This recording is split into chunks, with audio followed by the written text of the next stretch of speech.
Il revient en tout cas pour la suite de cette émission, de cette thématique.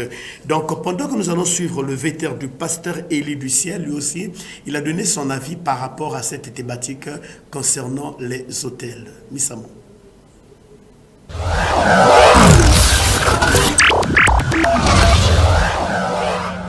Les hôtels, d'abord, c'est à l'origine, si on peut le définir, c'est une table sur laquelle on place les offrandes destinées à une divinité.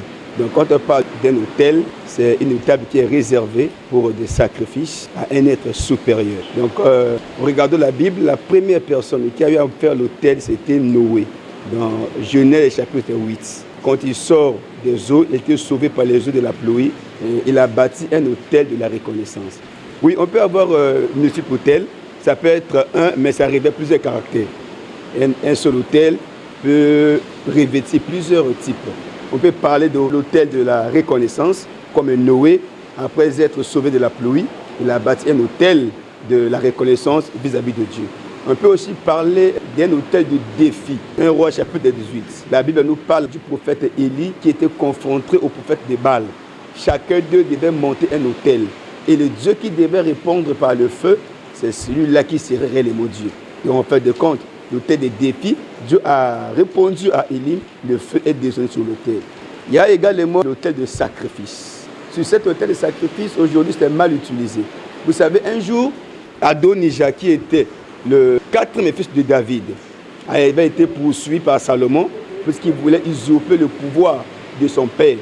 Dieu avait choisi Salomon pour remplacer David au trône.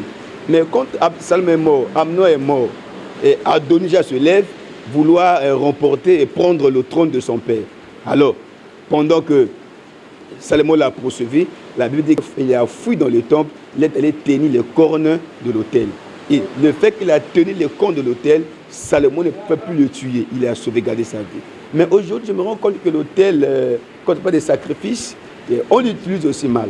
Parce que nous, étant des chrétiens, nous utilisons l'autel pour l'honneur du Seigneur. Il y a d'autres mondes, notre partie du monde, qui opèrent dans le maléfique. Ils posent des sacrifices humains, ils présentent leurs offrandes à leur manière, alors qu'à l'origine, c'était rendre grâce à Dieu pour un bienfait donné ou encore pour attirer la faveur de Dieu sur soi. Au niveau de l'autel maléfique, il y a beaucoup d'enjeux. On peut détruire toute une génération. On peut effacer un homme sur la terre à cause de l'offrande. Parce qu'une fois l'autel est monté, il y a des déclarations qui se passent.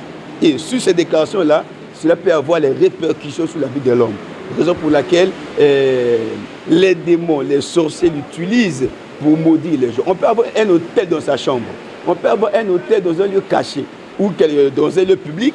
Mais ce qui se passe là, ce sont des déclarations. Et ces déclarations-là, c'est ça qui détruit les vies. C'est ça qui impacte la vie des hommes à la fin des comptes. Sur un autel, il y a forcément sacrifice. Et quand on déclare, c'est ça qui constitue réellement les faits qui vont arriver à long terme sur la vie de la personne prononcée ce jour-là.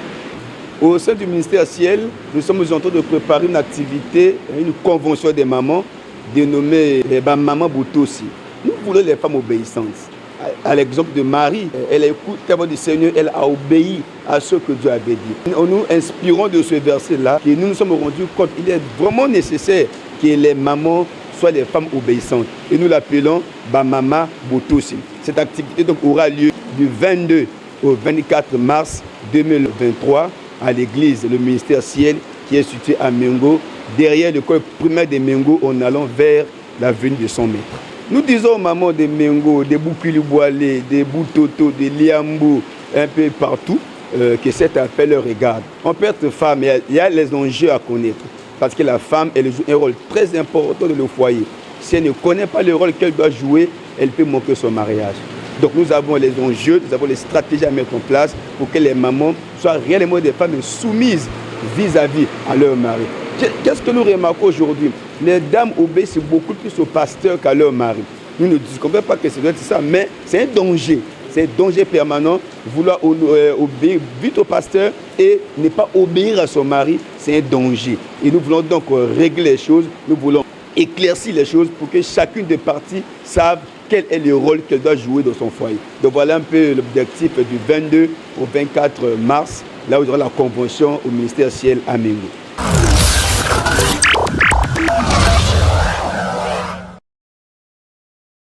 Donc, cette interview nous a facilité la tâche aussi pour l'introduction de notre invité permanent, le berger Naïm Pondi.